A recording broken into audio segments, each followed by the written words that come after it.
The scorching heat blankets El City, Country A, as the Meteorological Bureau reports an unprecedented high of 52 degrees Celsius at midday, turning the very air into a suffocating inferno. This extreme heat wave has persisted for a grueling 15 days, with forecasts predicting an even sharper rise in temperatures, twisting the cityscape into a mirage of despair. A desolate road stretches into the shimmering horizon, the heat haze distorting everything, accompanied by the faint, unsettling whirr of an unseen force. Further down, a construction site stands abandoned under the fiery sky, a detour sign warning of the treacherous path ahead, the air still filled with that eerie whirr. The unbearable heat claims another victim. A large cicada lies lifeless on the blistering ground, smoke subtly rising from its body with a soft thud, a stark testament to the inferno. Two construction workers struggle against the oppressive heat, sweat pouring down their faces as one gasps, exclaiming, "Damn, it's scorching," while the other desperately wipes his brow. A powerful cooling fan blasts mist into the air with a loud whoosh, offering a brief respite. One worker remarks, "Fortunately, we've got cooling fans or we'd have died of the heat." As official advisories urge citizens to minimize outdoor activities, a worker digging with a pickaxe shouts, "And no kidding, this cooling vest I'm wearing is about to melt," with a thunk as his tool hits the ground. Inside the truck, the protagonist, sweating profusely while looking at his phone, curses the lack of a work stoppage, understanding the need to preserve power and water supplies, yet frustrated by the impossible conditions. The pickaxe strikes the parched earth with a resounding thunk, shattering the ground with an unexpected force, revealing something buried beneath. Elder Chun, a construction worker, gazes intently at something off-panel, his face streaked with sweat, a look of perplexed curiosity etched upon his features. As the two workers uncover a strange object, Elder Chun exclaims, "What is this? Why is it so hard?" While another worker leans in, asking, "What is it? Let me see." Elder Chun holds up the peculiar rock, pointing out its unsettling features. "Look, this rock has 2 black holes on it." The other worker chuckles nervously, "Haha, just like a pair of eyes, no?" The rock's features become more pronounced, its dark eyes staring back as Elder Chun muses. "Don't you think? The more you look at it, the more it looks like..." With a chilling crick-crick and a sharp snap, the rock fully reveals its grotesque form, forcing Elder Chun to utter in disbelief, "A human face?" Both construction workers recoil in sheer terror, their faces contorted in horror. Elder Chun screams, "FCK, what the hell is that?" as the other worker adds, "Damn it, scared the shit out of me." As the workers stare, aghast, Elder Chun stammers, What the hell is that?" From the truck, the protagonist, sweating profusely, questions his own sanity, thinking, I must be hallucinating." The protagonist calls out from the truck, "Hey, you two, get in here and take a break. Don't go dropping dead on me." One worker replies, "Coming, boss," while Elder Chun dismisses their fear. "It's just a rock. Look how scared you got." As they head for the truck, the workers banter. One shouts, "Who are you calling a wimp?" while Elder Chun responds, "Ha ha ha, get in the truck. This heat could cook a person alive," completely oblivious to the danger. The ominous rock, left alone, begins to crack with a crack and a thud. Dark, organic tentacles writhe and emerge from its underside, a chilling voice commanding, crawl out," as more crack sounds echo. The grotesque entity continues its horrifying transformation. With more crack sounds, its face splits open, revealing a terrifying maw and more writhing tentacles, accompanied by a piercing SRE. The mysterious face entity fully unfurls, a mass of dark, reddish, organic tendrils writhing from its core, its true monstrous form beginning to emerge from the parched earth. Meanwhile, the delivery person races through the searing heat on his scooter, desperately apologizing into his phone. I'm so sorry, it'll be there in just a second." His delivery running late. Sweat drips from the delivery person's face, his eyes wide with stress under his raised helmet visor, the oppressive heat and the pressure of his job clearly taking their toll. The delivery person approaches the construction site, exasperated, muttering, "Why is there still construction here? I'm already running late," as his scooter rumbles with a vroom vroom. He calls out to a construction worker, "Barrow, can I squeeze through? I'm running late on a delivery." The worker, seemingly unconcerned, replies, "Yeah, go ahead."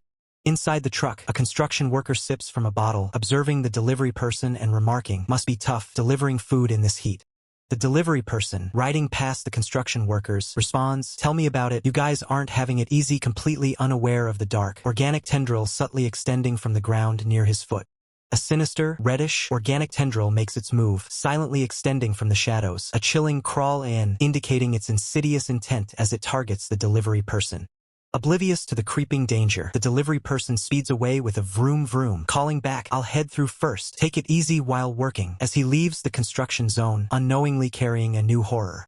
Construction worker, left behind in the scorching heat, stares wide-eyed as a shadowy, grotesque mass begins to emerge from the side of the departing vehicle, its presence chilling the already oppressive air.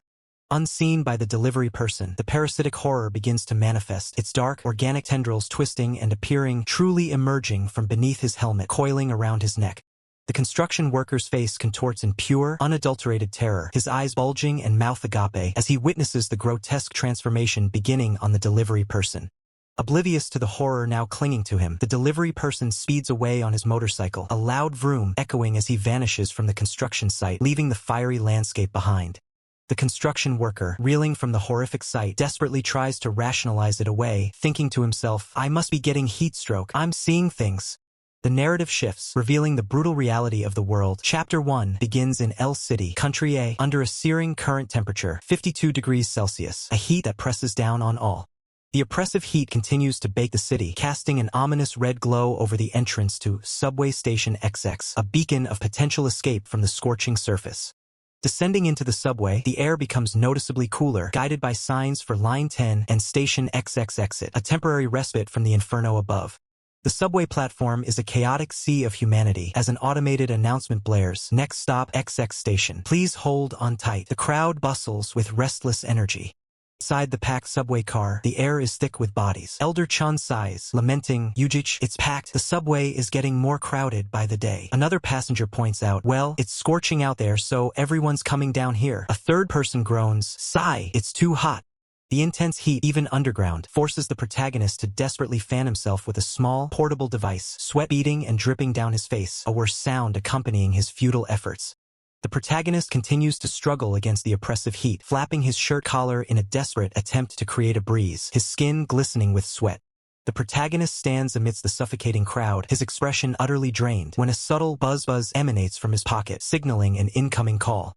The protagonist pulls out his phone, the screen illuminating with an incoming call from MOM, the buzz vibrating with an unexpected urgency. A faint smile touches the protagonist's lips as he answers, hearing his mother's cheerful voice declare, Today is the last day of work, let's have a good meal tonight to celebrate. Protagonist's ID badge, bearing the name Xiao Jie, is visible as his mother reassures him, Don't worry, I've already arranged the move. The protagonist listens intently, his mother continuing, And I checked, the temperature over there is much more comfortable than here. He thinks to himself with a weary resolve, As long as I get through today. A flicker of unease crosses the protagonist's eye as he continues his call, a barely perceptible distortion appearing near his ear, hinting at an unseen disturbance. The protagonist's gaze falls to his foot, noticing his shoelace has mysteriously come undone. A wave of dread washes over him as he thinks, my shoelace, I have a bad feeling about this. His mother's concerned voice asks through the phone, Son, what's wrong? The protagonist quickly forces a smile, replying, nothing. Subway train rumbles past, its speed mirroring the protagonist's internal struggle. He desperately clings to hope, thinking, things will get better once today passes. The subway doors shut with a definitive click as the announcement concludes. The next stop is XX station. Passengers, please. The protagonist navigates the bustling underground passage, sighing, Huff, there's so many people in the underground passage. He makes a fateful decision. Forget it, I'll walk above ground. The protagonist's shoes pound against the scorching, red-tinged pavement, each step a labored huff as he endures the oppressive heat of the surface once more. With a weary fwash, the protagonist wipes the relentless sweat from his brow, the surrounding air a shimmering red haze under the brutal sun. Protagonist, drenched in sweat, struggles through the scorching heat, thinking, too hot. He checks his watch, a small beep confirming his relief. Phew, made it just in time. Suddenly, a frantic shout pierces the air, Watch out, move, followed by a desperate apology from the delivery person, I'm gonna be late, I'm so sorry, as he speeds past. The protagonist whirls around as the delivery person's motorcycle screeches past him at breakneck speed, narrowly avoiding a collision. The protagonist exhales a frustrated huff, his eyes narrowed in annoyance and confusion as he mutters, What the heck is wrong with that guy? Despite his inner turmoil, the protagonist adjusts his tie, a silent prayer escaping his lips for the day to simply pass without incident. His eye twitches, reflecting the underlying tension and anxiety beneath his composed facade. From the top of the stairs, Elder Chun, bottle in hand, calls out with a sneer, taunting the protagonist for showing up for work. Elder Chun descends the steps, his presence radiating an unsettling aura as he approaches the protagonist. The protagonist's gaze drops, his resolve hardening as he battles to keep his rising frustration in check. Elder Chun presses the protagonist, demanding to know where this month's money is, then threatens to borrow from a loan shark in the protagonist's building. Protagonist's eye widens slightly as Elder Chen finishes his chilling threat, suggesting he'll borrow a little money using the protagonist's name. With a disturbing grin, Elder Chen raises his bottle, mockingly asking the protagonist, "What do you say, son?" The protagonist clenches his jaw, his inner voice desperately urging him to suppress his fear, to not show any weakness, just like he's done countless times before. His face contorts with effort, the protagonist battling his own emotions, a silent command echoing in his mind. "Control it." Elder Chen scoffs, a look of utter disgust on his face, as he mutters about the protagonist's disgusting face. Reluctantly, the protagonist pulls out his wallet, counting out the money to hand over to Elder Chen. His hand trembles slightly as he passes the money, a transaction born of duress.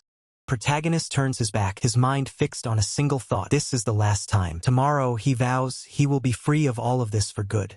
His voice tight with suppressed anger, the protagonist warns Elder Chen to stay away from his mother now that he has his money.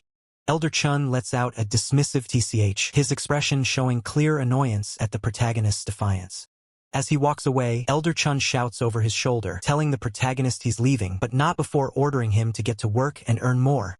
The protagonist walks towards the building entrance as the delivery person, wearing a helmet, prepares to start his shift on a motorcycle, the sound of its engine echoing.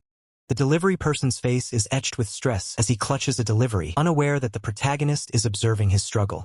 Entering a bustling hall, the delivery person savors the cool air, conditioning for a moment before loudly announcing the arrival of order 6789. The demanding customer glares, demanding to know what took so long and accusing the delivery person of being 20 minutes late. The delivery person apologetically responds, "Coming, I'm so sorry." The demanding customer inspects the order, exclaiming in disgust that the cold noodles are lukewarm, demanding to know how he's supposed to eat them. The demanding customer rages, asking if he waited so long just for this, then harshly declares that people like the delivery person are only fit for deliveries, to which the delivery person stammers a desperate apology. Delivery person desperately tries to explain, hoping for understanding, mentioning the day's harsh weather, while the protagonist recognizes him as the frantic eye from earlier, feeling a pang of sympathy. The demanding customer cuts him off, roaring if the heat is his problem, then threatens a bad review, sending the delivery person into a desperate plea. "No, please, anything but a bad review." The delivery person's voice cracks as he reveals he has a child to support, explaining that bad reviews lead to severe deductions, and desperately begs for mercy. Unmoved by the plea, the demanding customer declares, "No, you need to be taught a lesson," his anger showing no signs of abating. The protagonist's mind races, recognizing the scene as pure bullying, but he forces himself to remember that today is his last day, repeatedly commanding himself to control it, control it. The delivery person's desperate pleas of "No, please, I'm truly sorry, I have a kid, please don't," are brutally cut off by the demanding customer's cold command to save your breath. The protagonist, unable to remain silent, finally steps in, pointing out that the delivery person keeps mentioning his child, and attempts to reason with the demanding customer, asking if he isn't taking things too far. Delivery person's face contorts into a grotesque, desperate smile as he begs, his voice laced with terror, pleading not to receive a bad review. He desperately asks if anyone can understand his human language. From behind, grotesque, reddish fungal-like growths violently burst from the back of the delivery person's head, shaking his entire form as he continues to repeat his desperate pleas. The growths rapidly expand, gushing forth and snapping into dark, amorphous tentacles, as the protagonist, witnessing the horrifying transformation, asks in shock what is happening and urges him to calm down. The protagonist and a composed woman stare in utter bewilderment and fear, their faces etched with confusion as the bizarre event unfolds. Chilling close-up reveals the protagonist's eye, wide with terror, reflecting the horror before him, sweat beading on his skin. With a sickening snoosh, the delivery person's head explodes in a violent burst of dark, bloody energy, his grotesque smile still visible in the chaos.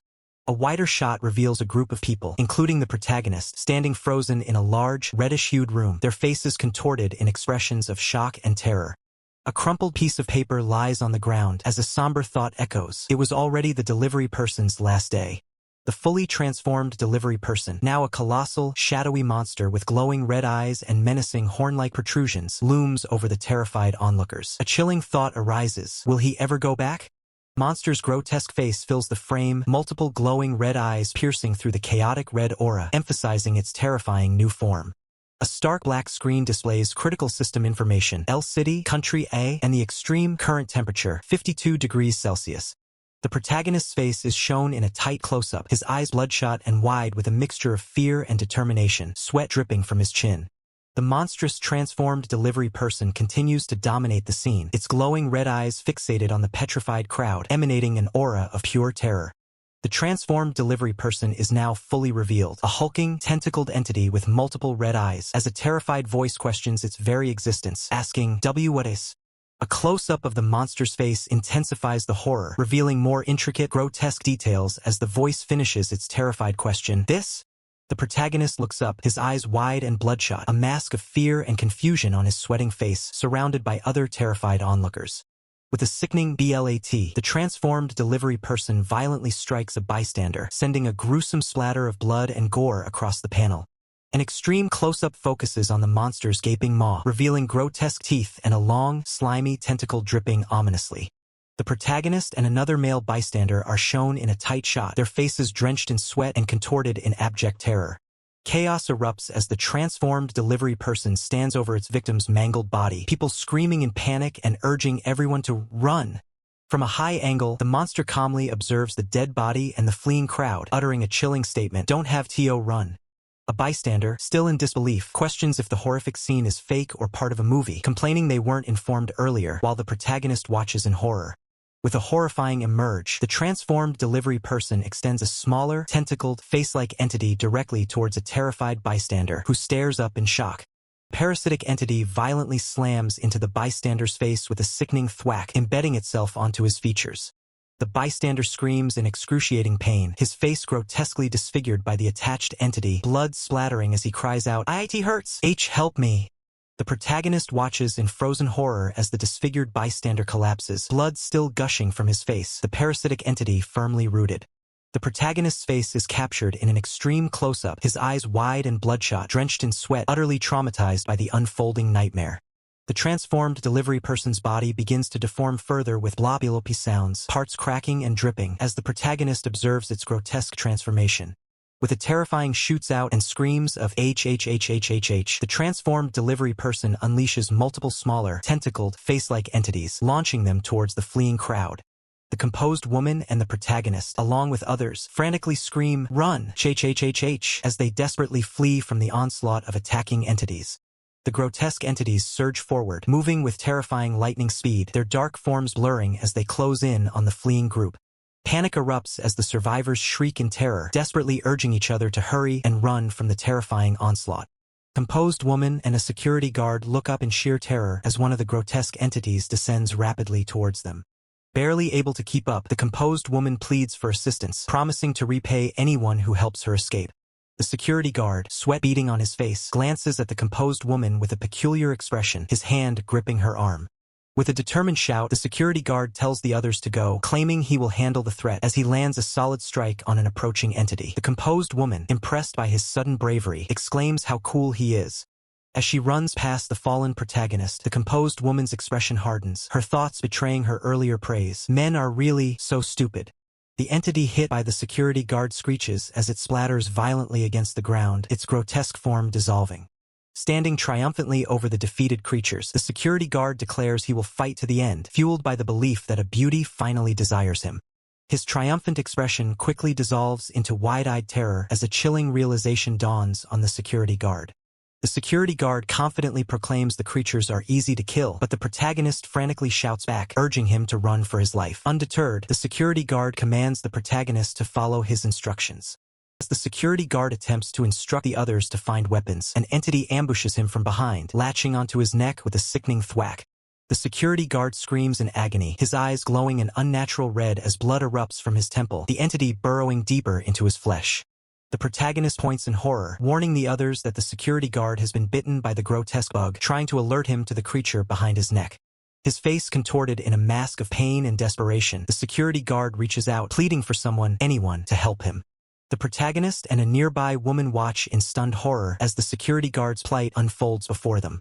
Sweat pours down the protagonist's face as his eyes widen with a mixture of fear and utter despair, witnessing the grim fate of the security guard.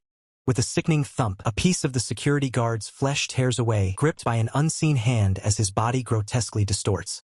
Blood splatters violently as the protagonist desperately pulls at the transforming security guard, who lets out a piercing scream of agony. The protagonist's face is splattered with blood, his eyes wide with a mixture of horror and revulsion at the gruesome sight. A hand slides away from the grotesque, organic mass that was once part of the security guard, a chilling slide sound accompanying the detachment. The security guard's head distorts further, now a mass of grotesque tentacles and organic growths, as a chilling swoosh accompanies the rapid change. The former security guard, now a monstrous entity with glowing red eyes, lets out a guttural, agonizing scream as his body grotesquely expands and transforms with a chilling grow. Protagonist's face remains splattered with blood, his eyes wide with unadulterated terror and disgust at the horrifying transformation he has just witnessed. Another piece of the grotesque, organic mass slides away from the hand, emphasizing the unsettling detachment from the transforming security guard. The security guard's head continues its horrifying metamorphosis, becoming an even more grotesque mass of tentacles and organic matter, accompanied by a chilling swoosh. The transformed security monster lets out another ear-splitting scream, his red eyes burning with chaotic energy as his grotesque form continues to expand and grow. A bystander yells at the protagonist to abandon the transforming security guard, urging him to run for his life instead of wasting time. The bystander's dismissive words echo, "It's just a simple security guard," starkly contrasting with the monstrous, red-eyed horror before them. The monstrous form of the security monster looms, a terrifying testament to how quickly a simple security guard can become something truly horrifying. The security monster, a horrifying amalgamation of flesh and malice, curses its own nature, lamenting its tendency to help others, even bastards like those it now attacks.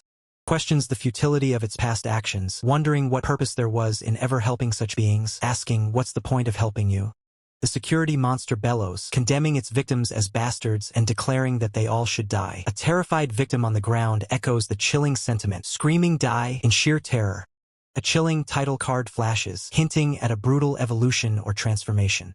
Security monster's grotesque form is fully revealed, its glowing red eyes and jagged maw reflecting pure malice beneath the tattered remains of a security cap. The monstrous roar of the security monster sends shockwaves through the panicked crowd, one civilian screaming in terror, "A monster!" The security monster violently strikes, and a victim's agonizing scream of "HHH" rips through the air as blood erupts from the brutal impact. Amidst the carnage, a desperate cry of "Save me" echoes as the security monster continues its rampage, its bloodied claws reaching out while protagonist attempts to flee. Scene unfolds into utter pandemonium, the ground littered with the fallen as the few remaining survivors, including protagonist, desperately sprint away from the relentless security monster. Protagonist's face is etched with raw fear and a desperate resolve as he internally commands himself to "Damn it, calm down, hold back, I have to get out of here right now." Protagonist, still running, quickly assesses his surroundings, noting the restroom and elevator as potential escape routes. A man inside the elevator shouts, "Quickly, get in," as he holds the doors, warning, "We're closing the door," to protagonist and the woman hurrying towards safety. Protagonist shoves past the other terrified individuals, his arm outstretched, desperately trying to squeeze into the already crowded elevator as the doors relentlessly begin to shut. Trapped within the confined space, protagonist stands among the other survivors, his expression a mix of exhaustion and grim resolve as the elevator doors finally seal them inside. Protagonist stares at the horrific scene, despair washing over him as he wonders, how did it end up like this? Today's the last day. His face contorted in a desperate plea, protagonist clenches his jaw, his eyes reflecting a shattered dream as he internally cries out, "I was going to escape from everything." With renewed urgency, protagonist sprints towards the men's restroom, his mind screaming, I cannot die here." A chilling swarm of grotesque, organic creatures surges across the floor, relentlessly pursuing protagonist and converging on the men's restroom door. Protagonist strains against the restroom door, his muscles tensed as he struggles to hold it shut, the unseen pressure from the horrors outside threatening to overwhelm him. Protagonist stands within the confines of the restroom, having successfully sealed the door, momentarily safe from the crawling horrors that remain just outside. Leaning against the wall, protagonist gasps for breath, whispering, ha, that was close. Am I safe for now?" His voice laced with exhaustion and a glimmer of hope. Protagonist turns to a small window, his gaze falling upon the multitude of grotesque creatures outside, a horrifying realization dawning on him. The whole city has already fallen? From the encroaching darkness, a sinister, mask-like entity with writhing tendrils slowly emerges, hinting at an even deeper, more insidious horror.